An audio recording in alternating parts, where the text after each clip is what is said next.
Sa ngayon, wala pa naman po tayong binabantayan na sama ng panahon sa loob ng ating area of responsibility, ngunit kanina nga alas 2 ng hapon ay nabuo na yung cloud cluster na ating binabantayan sa labas ng ating area of responsibility at ganap na nga pong naging low pressure area na may katamtaman o medium chance na mag-develop bilang isang bagyo sa susunod na 24 to 48 hours. Sa ngayon, wala pa naman po itong dalang epekto sa ating bansa, ngunit inaasahan nga po natin na ito po'y lalapit at maaari nga pong maging bagyo at posibleng maglandfall dito po sa may areas ng Visayas o sa may Caraga region. Ngunit ngayon, ito po'y nasa layong 1,435 kilometers sa silangan ng Eastern Visayas. Ngayong araw naman, hindi pa nga po ito nakakaapekto sa ating bansa, ngunit meron pa rin po tayong tatlong weather systems na nakakaapekto sa atin. Una na po dyan, ang Intertropical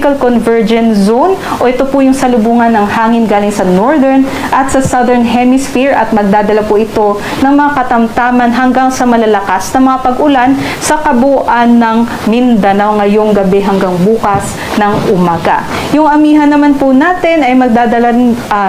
rin ng mga mahihinang mga pag-ulan sa may Batanes, ngunit malaking bahagi naman po ng ating bansa ay apektado nitong easterlies o yung hangin na mainit at malinsangan na nanggagaling po sa karagatang Pasipiko, kaya't asahan po sa Metro Manila at nalalabing bahagi din ng ating bansa yung mainit at malinsangang umaga, ngunit mataas po yung tsansa ng mga thunderstorms pagsapit po ng hapon at gabi.